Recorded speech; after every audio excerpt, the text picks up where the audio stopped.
हरे राम राम राम हरे हरे, हरे कृष्ण कृष्ण कृष्ण हरे हरे।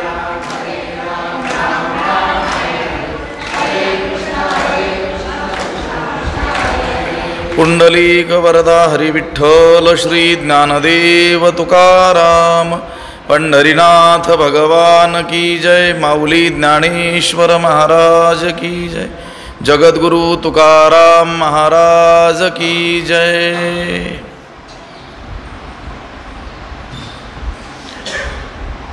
विसावा श्लोक है। न जायते म्रियते वा कदाचिन्, नायं भूत्वा भविता वा न भूयः। अजो नित्यशाश्वतोऽयं पुराणो, न हन्यते हन्यमाने शरीरे। नमामि सद्गुरुं शान्तं सच्चिदानन्दविग्रहं, पूर्णब्रह्मपरानन्दमीशमालन्दिवल्लभं। नमो सद्गुरु तुकया ज्ञानदीपा, नमो सद्गुरु सच्चिदानन्दरूपा, नमो सद्गुरु भक्तकल्याणमूर्ति, नमो सद्गुरु भास्करा पूर्णकीर्ति। अखंडमंडलाकारं व्याप्तं येन चराचरं, तत्पदं दर्शितं येन तस्मै श्री गुरवे नमः। जयांची केली स्मरण, होय सकळ विद्यांचे अधिकरण। तेची बंधू श्री चरण, श्री गुरूंचे ते नमस्कारो नियाता।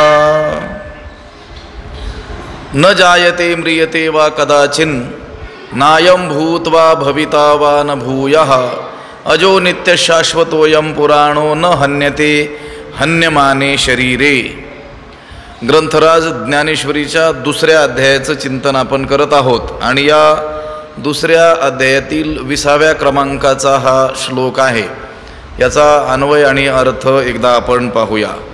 अयम कदाचित न जायते वा म्रियते, वा अयम भूत्वा भूयः अभाविता न। अयम अजः नित्यः शाश्वतः पुराणः, शरीरे हन्यमाने न हन्यते। या श्लोकाचा सरळ अर्थ असा होतो की अयम म्हणजे हा आत्मा, कदाचित न जायते वा म्रियते म्हणजे केव्हाही जन्माला येत नाही। हा आत्मा कधीही जन्मत नाही किंवा कधी मरतही नाही।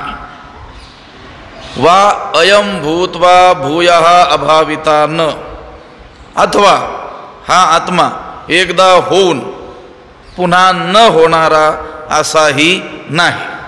म्हणजे एकदा होतो, एकदा जन्माला येतो पुन्हा नाहीसा होतो असंही नाही आहे।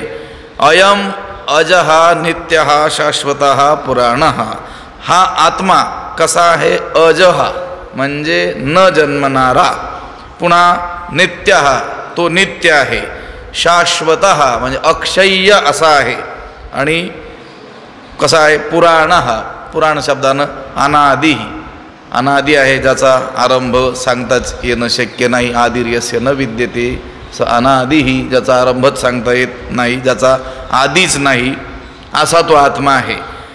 शरीरे हन्यमाने, शरीराचा घात झाला किंवा शरीराला मारलं तरी पण अयम न हन्यते, हा नाश पावत नाही, हा मारल्या जात नाही।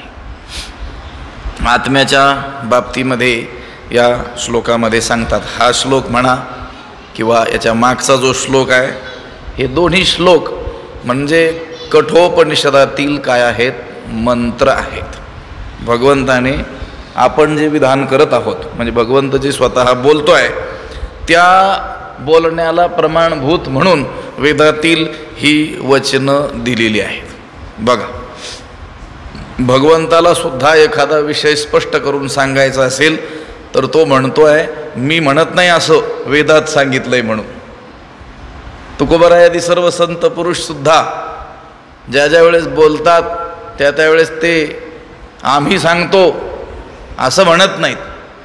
हे सर्व वेदामध्ये आहे आणि तेच आम्ही सोपं करून काय करत आहोत, सांगतो आहोत. जर एखाद्याला विश्वास नसेल तर तुकोबराय म्हणतात की नाही, तुका म्हणे नाही विश्वास ज्या मनी पहावे पुराणी विचारोनी. आमच्या बोलण्यावर जर विश्वास नसेल तर पुराणांना विचारा, शास्त्रांना विचारा, वेदाला विचारा. आम्ही काही वेदबाह्य बोलत नाहीत. उलट वेदबाह्य बोलणाऱ्यांना तुकोबरायांनी तर अगदी शिव्याच घातलेल्या आहेत. वेदबाह्य लंड बोले तो पाषांड त्याचे काळे तोंड जनामध्ये. वेदबाह्य वर्तन किंवा वेदबाह्य वचन बोलणं हे सुद्धा संतांना अजिबात मान्य नाही आहे. ते वाचा बोलो वेदनीती करू संती केले ते स्वतः सांगतात. आम्ही सुद्धा आमच्या वाणीनं वेदानं ज्या नीती धर्माचा उद्घोष केलेला आहे त्याचाच पुनरुच्चार फक्त काय करतो आहोत, सोप्या मराठी अशा भाषेमध्ये करतो आहोत. वेदमार्गे मुनी गेले त्याची मार्गे चालिलो न कळीची विषयांदा म्हणून उघड बोलिलो. वेदमार्गानं मुनी गेले त्या मार्गानं आम्ही चाललेलो आहोत. कोणत्याही संत पुरुषांचा कोणताही ग्रंथ घ्या, त्यामध्ये त्यांनी हेच सांगितलेलं आहे की आम्ही वेदातीलच ज्ञान आपल्याला सांगतो आहोत. वेदाला तर ज्ञानोबरायांनी आईच म्हटलेलं आहे, नाही श्रुती परवती माऊली जगा पयहितापासून काढिती हित देऊनी वाढविती नाही श्रुती परवती माऊली जगा. अप्रत्यक्ष भगवंत सांगतोय तरी देखील तो त्याच्या बोलण्याला आधार वेदातील वचनांचा देतोय. 2 हे श्लोक म्हणजे तिथून आणलेले मंत्र सांगितलेत भगवंतानं. मी हे जे सांगतो आहे शरीराच्या विनाशित्वाबद्दल आणि आत्म्याच्या अविनाशित्वाबद्दल हे मी सांगतोय असं नाही, वेदानं असं सांगितलेलं आहे. लक्षात आलं का? म्हणून प्रमाण म्हणून वेदाचं प्रमाण भगवंत देतोय. हा मंत्र आहे कठोपनिषदातील, हा मंत्र आहे. न जायते, आत्मा कधीही जन्माला येत नाही, जन्म पावत नाही. आत्मा कसा आहे, अज आहे. असं आहे. जे जन्माला येतं निर्माण होतं ते कसं काय असतं, कारण असतं, म्हणजे कार्य असतं. ते कसं असतं, परिच्छिन्न असतं, अनित्य असतं. जे जन्माला येतं त्याला काय व्हावं लागतं, मरावंच लागतं. जे निर्माण होतं ते काय होत असतं, नष्ट होतच असतं. ठीक आहे, थोडा काळ टिकेल किंवा दीर्घ काळ टिकेल, परंतु नष्ट मात्र होतच. काही असो, या सृष्टीमध्ये जे निर्माण होतं, जे कार्य आहे त्याचा कधीतरी काय होतो, नाश होतो. आत्मा हा जन्माला येत नाही. जन्माला येत नसल्यामुळं सहजच त्याला मरणही नाही. कारण जे जन्माला येतं ते त्याला मरावंच लागतं. जातस्य ही ध्रुवो मृत्यूर म्हणतील की नाही भगवंत पुढे. जे जन्माला येतं त्याला ध्रुव म्हणजे निश्चित खात्रीशीर काय आहे, मरण आहेच. आत्मा हा जन्मालाच येत नाही. न जायते म्रियते वा कदाचित, कदाचित केव्हाही हा आत्मा जन्माला येत नाही आणि केव्हा मरतही नाही. बरं, कधी हा अगोदर होतो, अयम भूत्वा भूया हा भावितानं, म्हणजे आधी हा होतो आणि पुन्हा होऊन न होणारा असाही तो नाही आहे. किंवा असा पूर्वी नव्हता, अस्तित्वात नव्हता आणि मग तो अस्तित्वात आला, असं कधी अस्तित्वात आला आणि पुन्हा नाहीसा झाला, असं कधी होत नाही. आत्मा नव्हता असा कोणताच काळ नाही आहे. म्हणजे कोणताच काळ असा नाही की त्या काळामध्ये आत्मा नाही आहे. लक्षात आलं? काही वस्तू, काही म्हणजे आत्मभिन्न सर्वच वस्तू, एकंदर जगदंतपाती सर्व वस्तू काय आहेत, आता आपल्याला जरी दिसत असल्या तरी कोणता तरी एक काळ असा आहे की त्या काळामध्ये या वस्तू नव्हत्या.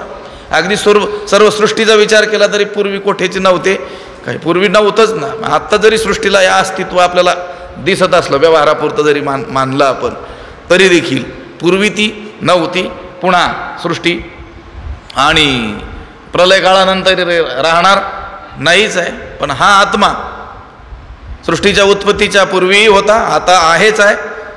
आणि हे सर्व जगत लयाला गेलं तरी देखील हा आत्मा राहणारच आहे. न जायते म्रियते वा कदाचित, नायम भूत्वा भविता वा न भूयाः, म्हणजे पूर्वी उत्पन्न होतो आणि नंतर अभावाला प्राप्त होतो असंही नाही.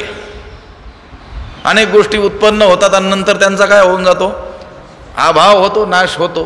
तसा देखील हा आत्मा नाही आहे. कसा आहे हा? अयम, अयम म्हणजे हा आत्मा अजहा, न जन्मणारा आहे. नित्य, हा नित्य आहे. पुन्हा शाश्वत हा म्हणतो की नाही. पुराण म्हणजे कसा? अनादी, ज्याचा काही आरंभ असा सांगताच येत नाही. म्हणजे ज्याला आरंभच नाही, सांगता येत नाही म्हणजे आरंभच नाही. अनेक गोष्टी असतात ज्याचा आरंभ सांगता येत नाही म्हणून काय त्याला अनादी म्हणायचं का? नाही, आरंभच नाही. ज्याला आधीच नाही आहे, ज्याचा आरंभच नाही आहे त्याला म्हणतात अनादी. तो पुराण या शब्दानं सांगितलेला आहे. आणि हा जो आत्मा आहे ना, शरीरे हन्यमाने अपि, शरीराचा नाश झाला असता सुद्धा याचा नाश संभवत नाही. शरीर मारल्या गेलं तरीही हा आत्मा मारल्या जात नाही. आपण किती वेळ चिंतन केलं की नाही, एखादा आपला कोणी संबंधी मृत्युमुखी पडला असेल आणि आपण जर गेलो असू तिथं, आपण विचारतो भाऊसाहेब कधी गेले, लक्षात ते काय सांगतात 2 तासापूर्वी गेले. अहो ते तर पडलेले आहेत ना, ज्यांना तुम्ही भाऊसाहेब रावसाहेब काय म्हणत होतात, ते त्यांचं शरीर आहे. ज्याला तुम्ही गेले म्हणतात ते खरे भाऊसाहेब होते. लक्षात आलं का? लक्षात आलं का? ते जे तत्व आहे ते प्रत्येकाचं काय आहे? स्वरूप आहे, आत्मा आहे. तो जन्मतही नाही, मरतही नाही, आधी नव्हता आणि मग झाला आणि पुन्हा भावाला प्राप्त झाला असंही नाही आहे. तो आत्मा कसा आहे? नित्य आहे, शाश्वत आहे. पुराण म्हणजे षडभाव विकार रहित आहे. अस्ति, जायते, वर्धते, विपरिणमते, अपक्षीयते आणि विनश्यती, हे 6 विकार आत्म्याव्यतिरिक्त सर्व वस्तूच्या ठिकाणी संभवतात. म्हणून तर त्यांना नाशवान म्हटलेलं आहे. शरीराच्या ठिकाणी हे सर्व संभवतात. अस्ति, जायते, वर्धते, विपरिणमते, अपक्षीयते आणि विनश्यती, या 6 विकारातील एकही विकार आत्म्याच्या ठिकाणी संभवतच नाही आहे.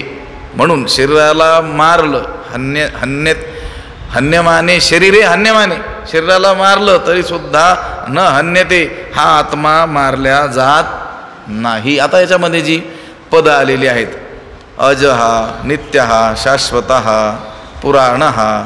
आता असं वाटतं नित्य म्हटल्यानंतर पद शाश्वत कसं काय म्हटलंय, शाश्वत म्हटल्यानंतर पुन्हा पुराण कसं काय म्हटलंय, एकार्थीच आपल्याला हे सगळे शब्द वाटतात.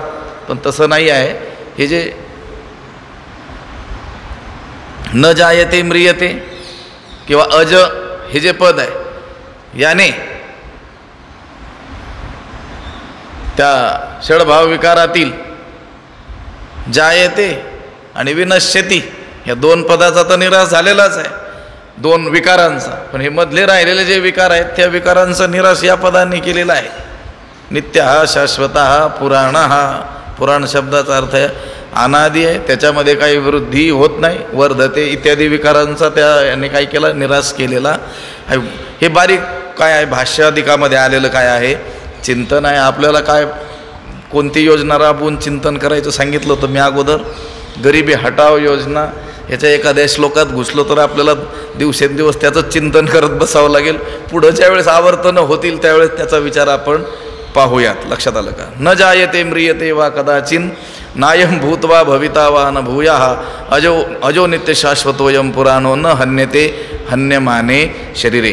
हा श्लोक आणि याच्या मागचा श्लोक जो आहे तो म्हणजे कठोपनिषदातील काय आहेत, मंत्र आहेत. भगवंताने आत्ता जो प्रस्तुत विषय आहे आत्म्याचं अविनाशित्व, नित्यत्व इत्यादी सांगण्याकरिता हे 2 मंत्र इथं श्लोक म्हणून आपल्याला काय केलेत, आपल्या समोर ठेवलेले आहेत. जैसे स्वप्ना माझी देखिजे, ते स्वप्नीची साच आपजे, मग चेवुनिया पाहिजे तव काही नाही.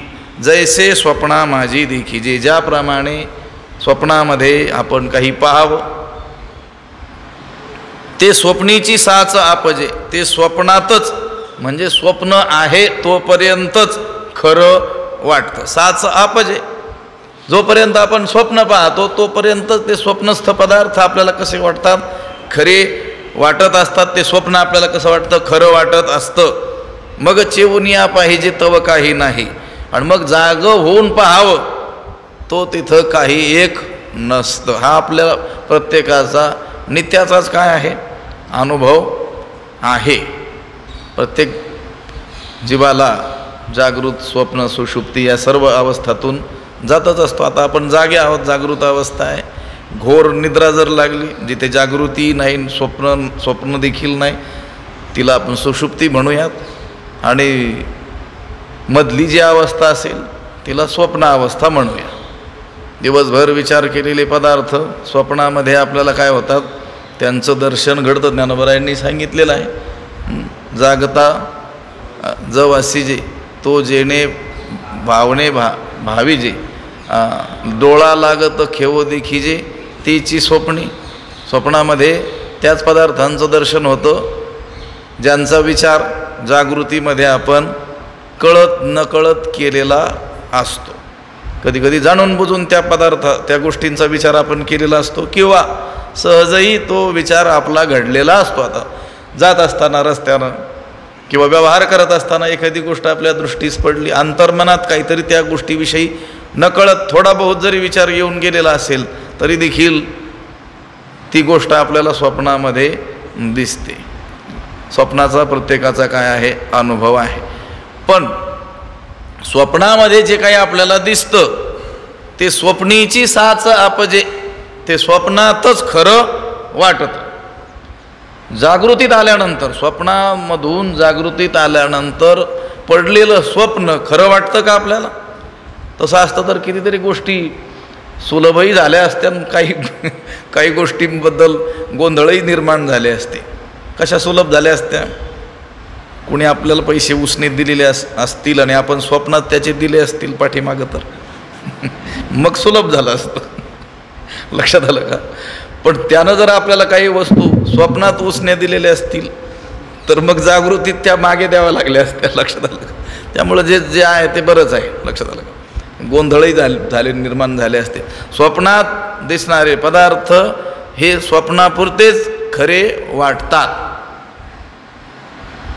मग चेवनिया पाहिजे तव काही नाही. मग जाग होऊन पाहावं तर काही दिसत नाही. जाग आपण ज्यावेळेस होतो त्यावेळेस स्वप्नात पाहिलेले पदार्थ आपल्याला प्रतीतीला येतात का, अनुभवाला येतात का? नाही. एखाद्या दरिद्री पुरुषाला मोठं आपण धनवान झाल्याचं जर स्वप्न पडलं, जागा झालं, तर काय ते धनाधिकाचं दर्शन त्याला घडतंय का? घडत नाही. ते पदार्थ कुठे खरे वाटले त्याला? स्वप्नापुरतेच काय वाटले? खरे वाटले. हे उदाहरण दिलेलं आहे. हा एक दृष्टांत ज्ञानोबराय देतात स्वप्नाचा. स्वप्नस्थ पदार्थांचं जे दर्शन आपल्याला घडतं ते स्वप्नापुरतंच आपल्याला काय वाटत असतं? खरं वाटत असतं. जाग होऊन आपण पाहतो त्यावेळेस तिथं काहीही नसतं. हे उदाहरण देऊन ज्ञानोबरायांना एक विषय इथं स्पष्ट करायचा आहे. तैसी हे जाण माया तू भ्रमतू आहासी वाया, शस्त्रे हणितलिया छाया जैसी अंगी न रूपे, तैसी हे माया जाण. त्याप्रमाणे ही केवळ काय समज? माया समज. जगत म्हणजे केवळ कल्पनेचा आकार. हे जगत म्हणजे केवळ माया आहे असं तू काय कर? जाण म्हणजे समज. तैसी हे माया जाण. तू वाया भ्रमत आहासी, तू व्यर्थच ह्या मायेच्या भ्रमात पडलेला आहेस. ह्या सत्य नसलेल्या गोष्टीला तू सत्य समजून व्यर्थ भ्रमाला प्राप्त झालेला आहेस. जैशी शस्त्रे हणितलिया छाया अंगीन रूपे, जैसे शस्त्रे छाया हणितलिया अंगीन रूपे, ज्याप्रमाणे शस्त्राने छाया म्हणजे सावलीला, हणितलिया मारल्यास, अंगी न रूपे अंगाला लागत नाही. आपल्या शरीराची पडलेली सावली, त्या सावलीला शस्त्रानं मारलं म्हणजे काय? अंगाला जखम होते काय? अंगाला लागतं का? लागत नाही.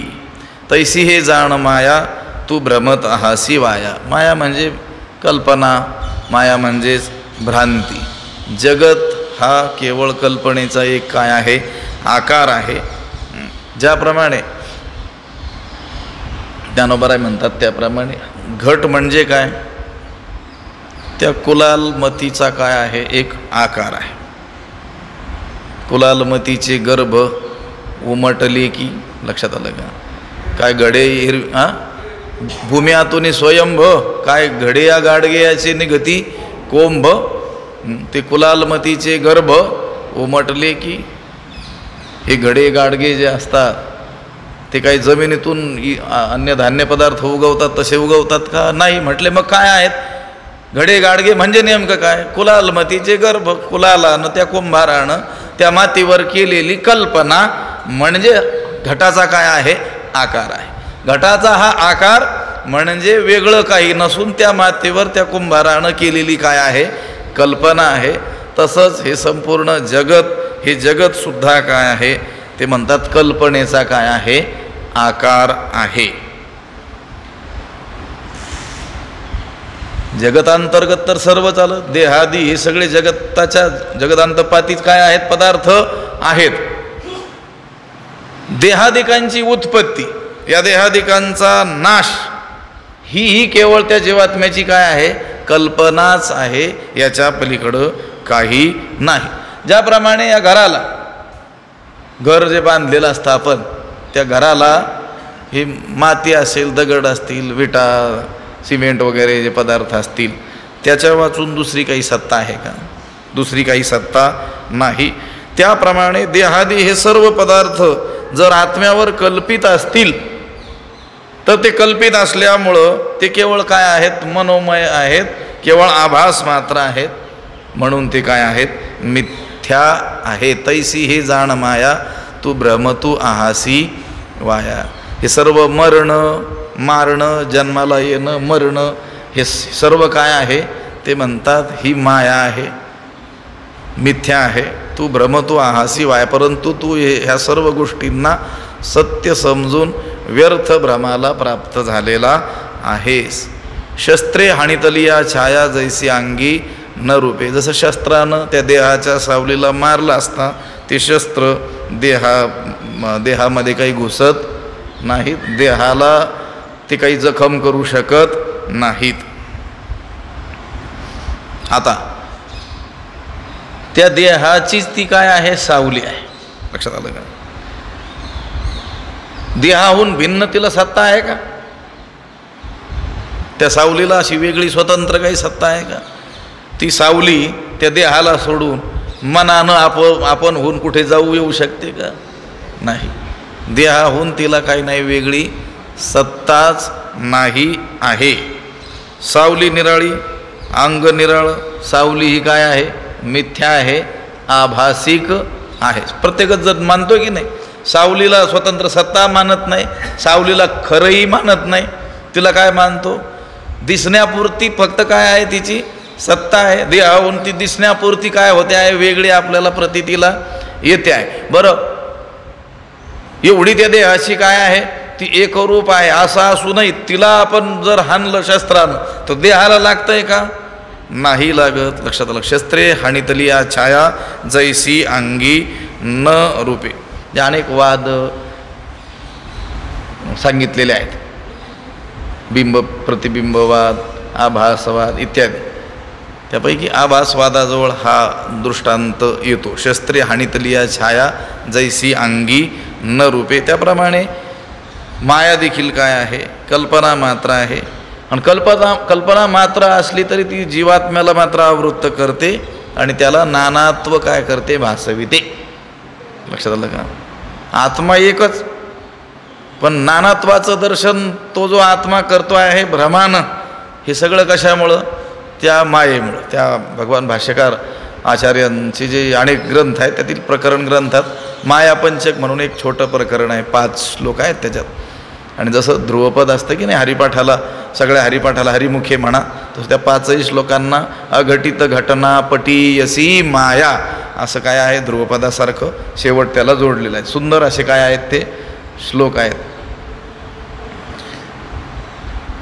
ह्या जीवाला नानात्वाचं दर्शन, मूळ स्वरूपाचा विसर, या सर्व गोष्टी ज्या घडतात त्या कशामुळं घडतात, त्यांनी सांगितलं आचार्यांनी, मायेमुळं घडतात. कारण माया ही अघटित घटनापटीयसी, म्हणजे होत्याचं नव्हतं करण्यामध्ये काय आहे, पटू आहे, चतुर आहे, कुशल आहे, प्रवीण आहे.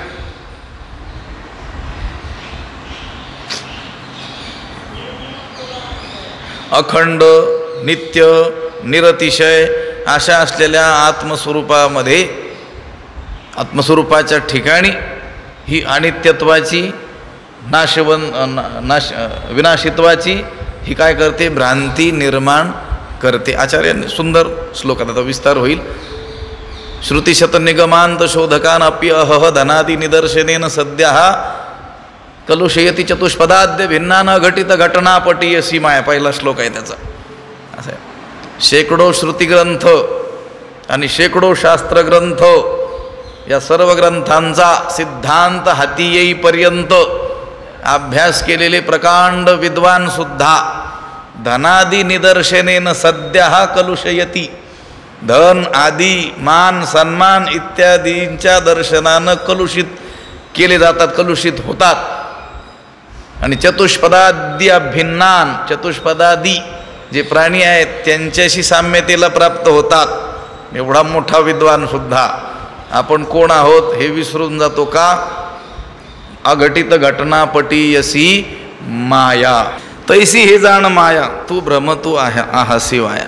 भगवंत म्हणतात हे खरं तर मिथ्या आहे, तू जाणून घे. पण हे न जाणल्यामुळं तू वाया भ्रम तू आहासी, हे सर्व सत्य समजून व्यर्थ भ्रमाला प्राप्त झालेला आहेस. शस्त्रे हाणीतली या छाया जैसे अंगीन रूपे. अगोदरच्या उभीमध्ये स्वप्नाचं काय केलं होतं उदाहरण त्यांनी दिलं होतं. त्या नाथ महाराजांनी भागवतामध्ये एक उदाहरण दिलेलं आहे पहा स्वप्नाच्या याचं. भ्रतारा शेजे निजोनी नारी शंख वैधव्ये, स्वप्न वैधव्ये शंख करी, भ्रतार्तिसे पुसे जरी तरी ते म्हणी रांडले. लक्षात आलं? पतीच्या जवळच निजलेली ती स्त्री, पण तिला झोपेत मध्ये काय पडलं, स्वप्न पडलं आणि स्वप्नामध्ये तिचा पती काय झाला, दिवंगत झाला आणि ती रडू लागली. काय रडू लागले? मी रांडवले. लक्षात, मी विधवा झाले.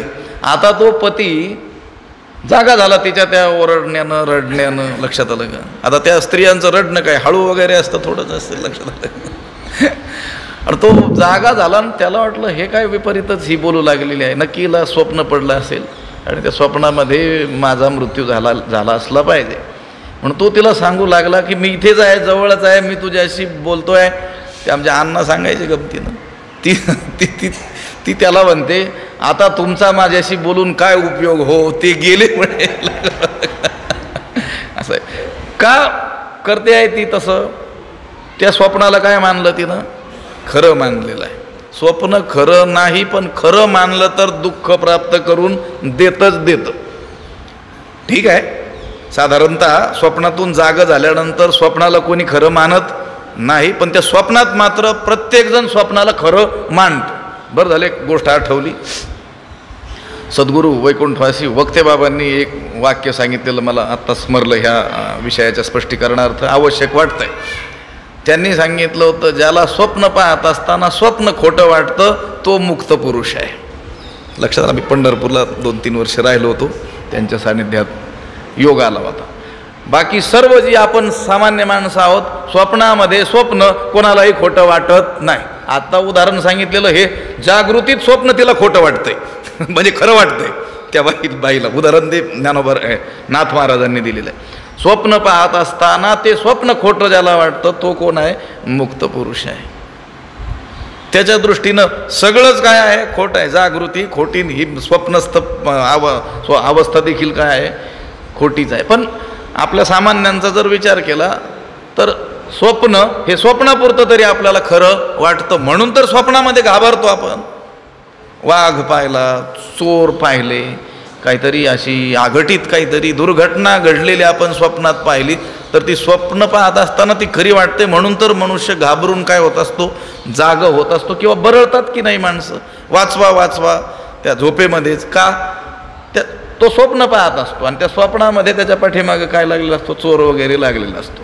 आपण वारीमध्ये होतो हार्दे महाराज, आणि मी एका कीर्तनात एका ठिकाणी सांगितलं, अहो तुम्ही मला ते शास्त्री वगैरे म्हणता, तसं काही म्हणू नका बरं का, असं सांगितलं. ते एका जणानं इतकं मनावर घेतलं, आमचे स्नेहीच आहेत ते, आपले काय त्यांचं नाव, लवाळे पाटील. तर ते झोपले होते आणि त्या झोपेत त्यांना स्वप्न पडलं असावं, स्वप्नात कोणीतरी मला शास्त्री म्हटलं असावं, ते त्याला दम देत होते, तुला सांगितलंय ना एकदा म्हणून. हे सगळे लोक तिथं जवळ होते, लक्षात आलं का. असो, गोष्ट काय आहे, स्वप्नामध्ये स्वप्न खरं वाटतं, पण स्वप्नातून जागृतीत आल्यानंतर ते स्वप्न कोणालाही खरं वाटत नाही. जैसे स्वप्ना माझी देखीजे, ते स्वप्नीची साच आपजे, मग चेऊनिया पाहिजे तव काही नाही, तैसी हे जाण माया. त्याप्रमाणे हे सर्व मरण तू वाया, व्यर्थ काय होतो आहेस, भ्रमत आहेस, भ्रमाला प्राप्त होत आहेस. अर्जुनाला बोलतात म्हणजे आपल्या सर्वांना ज्ञानोबराय बोलतात, भगवंत बोलतात, लक्षात आलं का. अर्जुनाच्या निमित्तानं आपल्याला सांगितलं ना, तैसे अर्जुनाचे व्याजे गीता प्रकाशोनी, व्याजे गीता प्रकाशोनी श्रीराजे, संसारा एवढे थोर बोजे फेडिले जगाचे. भगवान भाष्यकारांची अशीच पंक्ती आहे ना, अर्जुनम निमित्तीकृत्य आह भगवान वासुदेवा. भगवान वासुदेव म्हणजे भगवान श्रीकृष्ण अर्जुनाला निमित्त करून बोलतात, पण सगळ्या जगासाठी बोलतात. आपल्यालाच सांगतात ते, तैसी हे जाण माया, तू भ्रमत हासी वाया. आपण व्यर्थच भ्रमत आहोत का, खोट्याला खोटं समजलं पाहिजे, आपण खोट्याला खरं समजतो. चालविती व्यवहार सत्य म्हणून या जगातील लोक हा जो व्यवहार आहे, हे जगत प्रपंच आहे, याला काय समजतात, खरं समजतात ना, लक्षात आलं का. मग आता खोट्याला खरं समजल्यानंतर त्रास तर होणारच ना, स्वप्नस्थ पदार्थांना खरं समजल्यानंतर त्रास तर होणारच ना. तैसी हे जाण माया, तू भ्रमतो हासी वाया.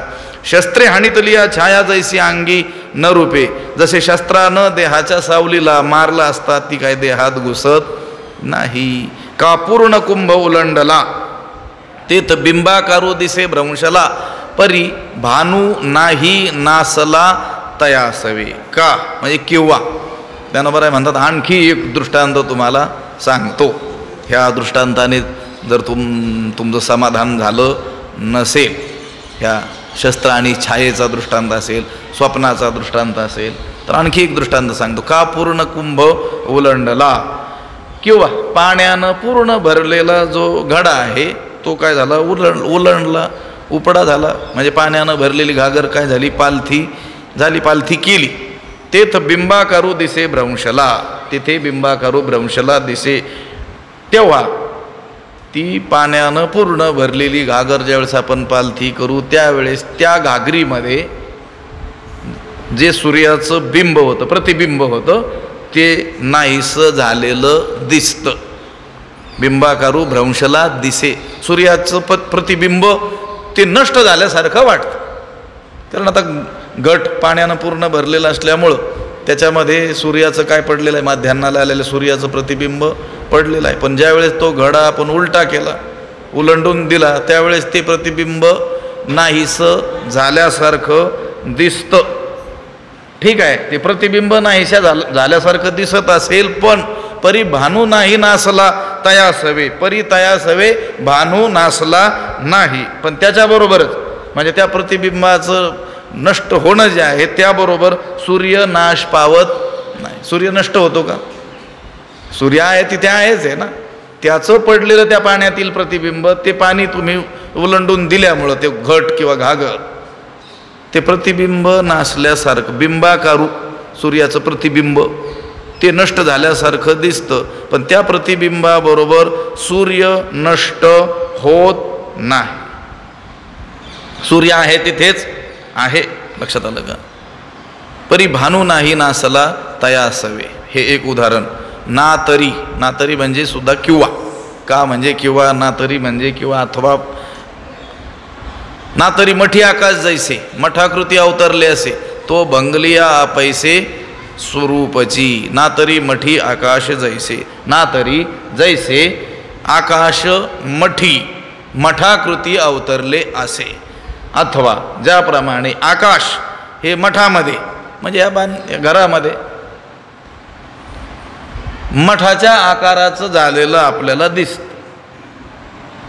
हे जे महाआकाश आहे संपूर्ण व्यापक असलेलं आकाश ते मठामध्ये मठाच्या आकाराचं झालेलं दिसतं. बरं तो मठ भंगलिया, तो मठ फुटला, तो भंगलिया अपैसे स्वरूपाची.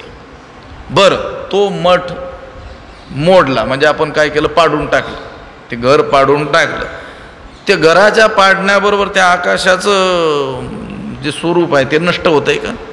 ते नष्ट होत नाही. फक्त त्या आकाशाला मठाकाश ही संज्ञा मात्र आलेली होती. मनोरूपटू फाटे मग प्रतिभा नाही किंवा प्रतिमा नाही. हा ते मनाच्या ठिकाणीच हा काय आहे, समस्त संसार आहे. जी कल्पना केली जाते ती कोणाच्या माध्यमातून केली जाते?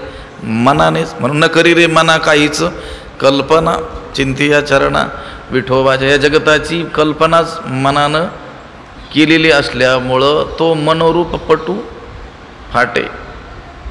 मग मनोरूप जर पटच फाटला तर ते जे चित्र उमटतं, संसार चित्र उमटतं ते राहणार. जसं चित्रपटाचं जे आहे ना आताच्या, तेच उदाहरण ज्ञानोबारायांनी दिलेलं आहे. त्या पडद्यावरच चित्र उमटतं की नाही त्या प्रकाशाच्या सहाय्याने. आता तो पडदाच फाडून टाकला तर चित्र कुठं उमटेल? लक्षात आलं का? ना तरी मठी आकाश जैसे मठाकृती अवतरले असे तो भंगलिया अपैसे स्वरूपची. किंवा मठातील आकाश मठाच्या आकारानं प्रकट झालेलं असतं, पण तो मठ फुटला म्हणजे ते मठ फुटला तरी ते सहजच आकाशाचं काय असतं, स्वरूपच असतं.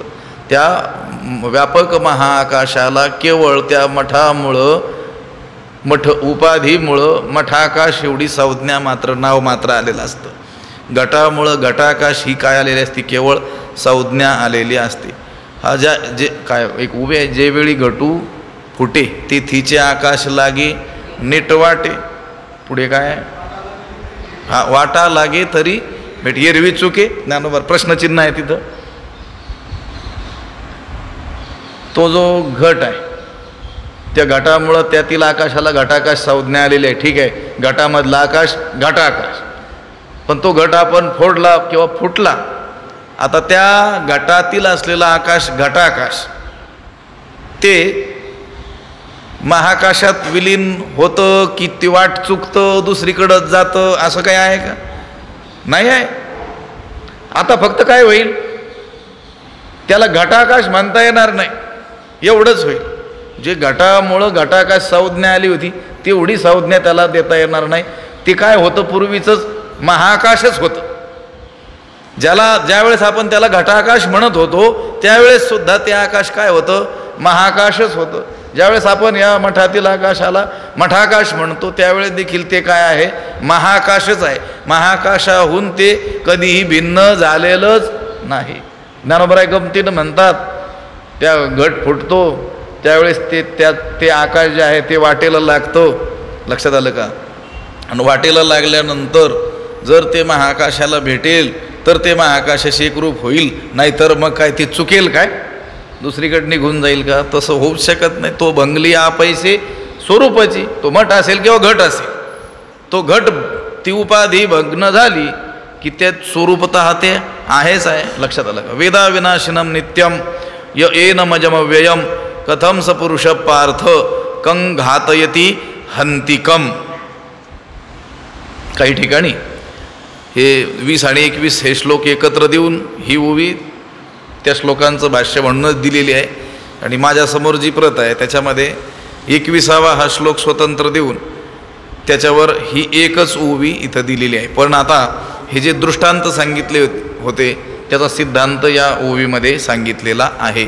वेदा विनाशिनम नित्यम य एनमजमव्ययम कथम स पुरुष पार्थ कं घातयती हंतिकम.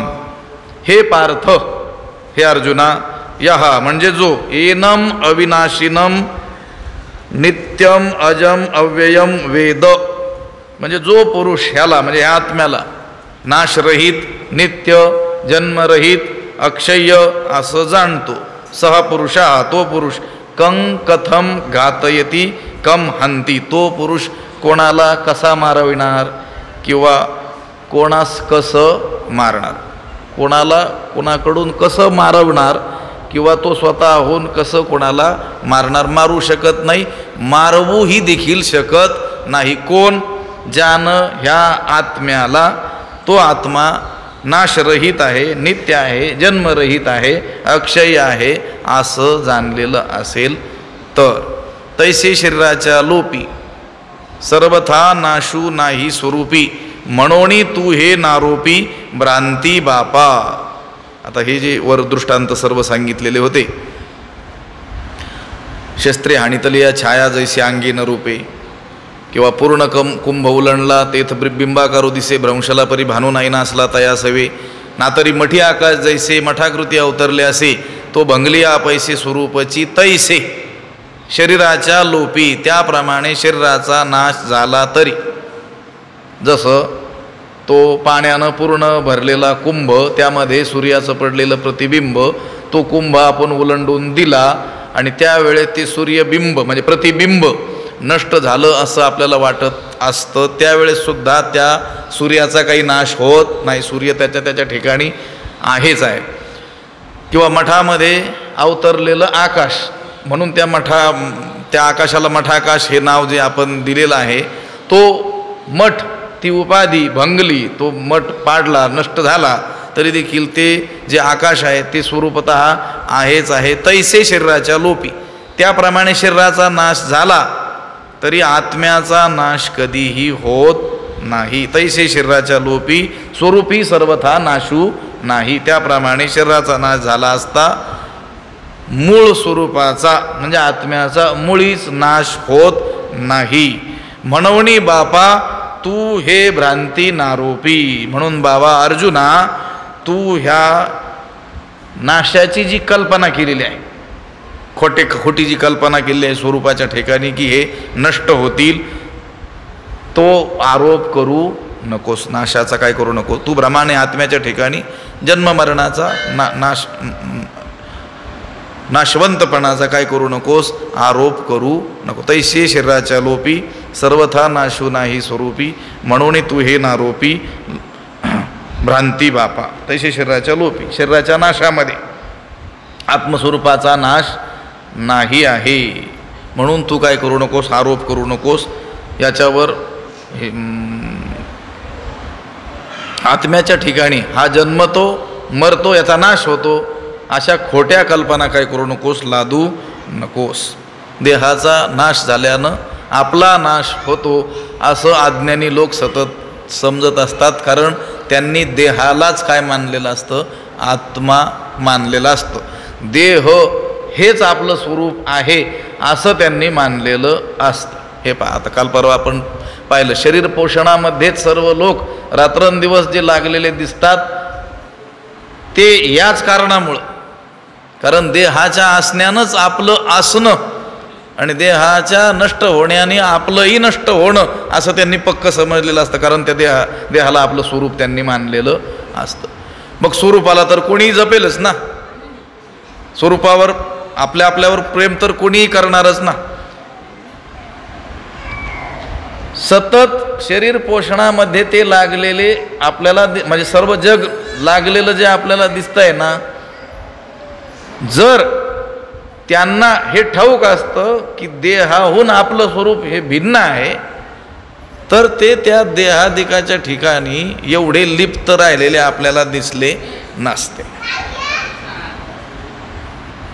आपण त्या दिवशी पाहिलं होतं, महापुरुष ज्ञानी महात्मा ज्यांना आपल्या स्वरूपाला जाणलेला आहे तो आणि सामान्य मनुष्य यांचा बाह्य व्यवहार त्याच्यात फारसा बदल आपल्याला आढळत नाही, पण समज जी आहे ती मात्र पूर्ण काय आहे, विपरीत आहे.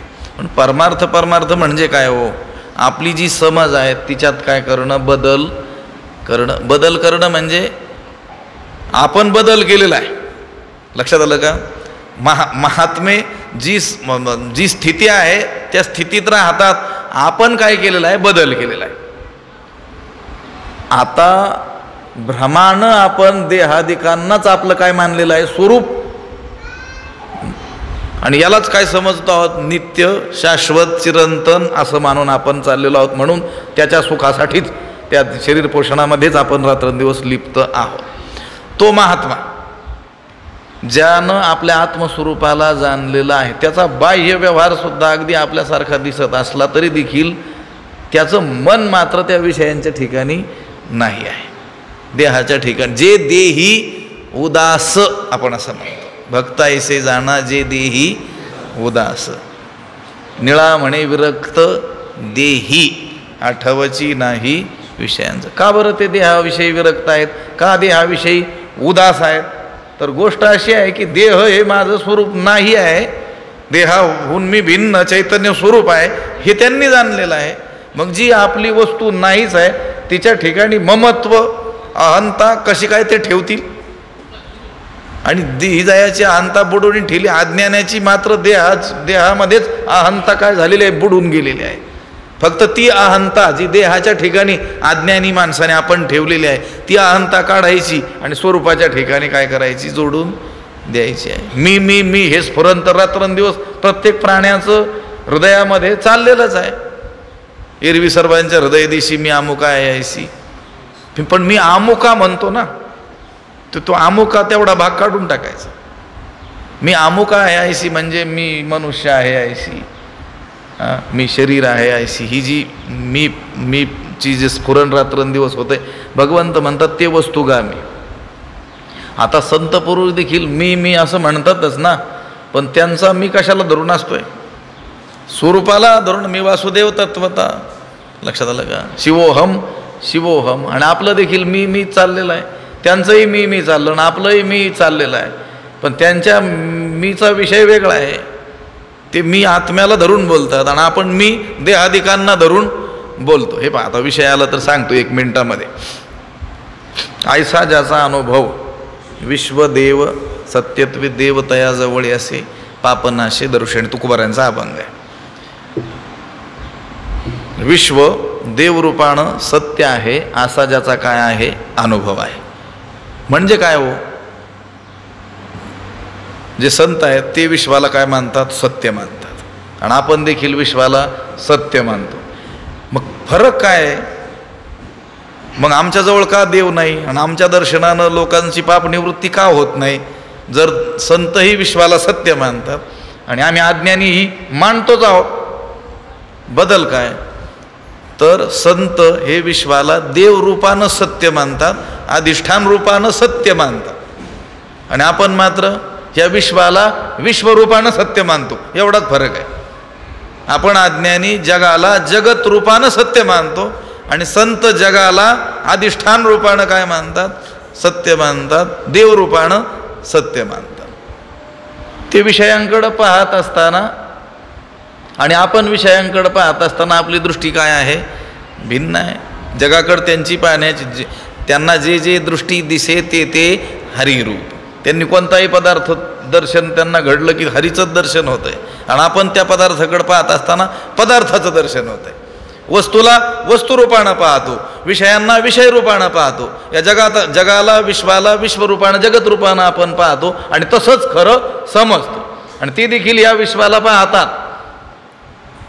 खरंही समजतात, पण अधिष्ठान रूपानं सत्य समज. जसं रज्जूवर भासलेला सर्प, त्या सर्पाला आपण काय समजलं, सत्य समजलं, म्हणून तर गडबड झाली सगळी. लक्षात आलं का? तिथं सत्य वस्तू आहे, पण कोणती आहे, रज्जू आहे. अधिष्ठान रूपानं तो मला सांगा, तो भासलेला सर्प भ्रमानं रज्जूच्या अज्ञानानं भासलेला जो सर्प आहे तो खरा आहे का खोटा आहे? तो सर्प रूपानं खोटा आहे, पण दोरी रूपानं तो खरा आहे. तो सत्य सर्प कसा आहे, खराही आहे आणि खोटा आहे. कसा खरा आहे? दोरी रूपानं. दोरी नाही का तिथं, दोरी नसती तर भासलाच नसता, म्हणून अधिष्ठान रूपानं तो सत्य आहे. बरं, जे सर्प म्हणून त्या वस्तूचं आपण दर्शन करतो आणि घाबरतो, तो सर्प रूपानं सत्य आहे का तिथं? नाही. हाच फरक आहे फक्त. विश्वरूपानं अज्ञान्यांना सत्य वाटतं आणि विश्व हे देवरूपानं संतांना सत्य वाटतं. लक्षात आलं का? अगदी त्याच पद्धतीनं म्हणून देहादिकाच्या पोषणामध्ये सामान्य माणसं रात्रंदिवस लिप्त असलेली आपल्याला जी दिसून येतात, त्याचंही मुख्य कारण हेच आहे की त्यांनी देहालाच आपलं स्वरूप मानलेलं आहे, पण देहाहून भिन्न असलेलं चैतन्य हे आपलं मूळ स्वरूप आहे हे मात्र ते जाणत नाही. तैसे शरीराच्या लोपी सर्वथा नाशू नाही स्वरूपी. त्यामुळे शरीराचा नाश झाला तरी आत्म्याचा नाश केव्हाही होत नाही. म्हणून तू हे नारोपी भ्रांती बापा, म्हणून बापा तू भ्रमानं आत्म्याच्या ठिकाणी जन्म मरणाचा आरोप करू नकोस. कारण जन्म मरणाचा आरोप आत्म्याच्या ठिकाणी, स्वरूपाच्या ठिकाणी तू जो करतो आहेस तो भ्रमानं करतो आहेस. ही काय आहे? भ्रांती आहे, भ्रम आहे, अज्ञान आहे. आणि या अज्ञानामुळं तुला असं वाटतं की मी जन्माला येतो, मी मरतो, मी यांना मारील, हे मरतील. हे सगळं कशामुळं होत आहे? हे भ्रमानं होत आहे, अज्ञानामुळं होत आहे. खरं तर आपलं स्वरूप जो आत्मा आहे हा या देहाहून काय आहे? भिन्न आहे. हे देह तो धारण करतोय. लक्षात आलं का? तो आत्मा जो आहे तो काय करतो? देह धारण करतो. ज्याप्रमाणे माणसं जुनी वस्त्र टाकून नवीन वस्त्र धारण करतात, त्याप्रमाणेच हा देहधारी जो आत्मा आहे, जीवात्मा, तो काय करतो? जीर्ण शरीर टाकून नवे काय करतो? धारण करत असतो. आपण हे कपडे काय करतो? धारण केलेले आहेत. हे जीर्ण झाले की हे टाकून देतो, नवे धारण करतो. म्हणजे कपडे म्हणजे आपलं स्वरूप आहे का? नाही. ते कपडे आपण धारण करतो किंवा त्याचा काय करतो? त्याग करतो. त्या कपड्यांचा आणि कपडे घालत असलेल्या त्या व्यक्तीचा तसा काही संबंध आहे का? नाही. अगदी त्याचप्रमाणे ही शरीरं आणि त्या शरीरामध्ये वास्तव्य करणारा हा जीवात्मा, त्यांच्यात असा संबंध आहे.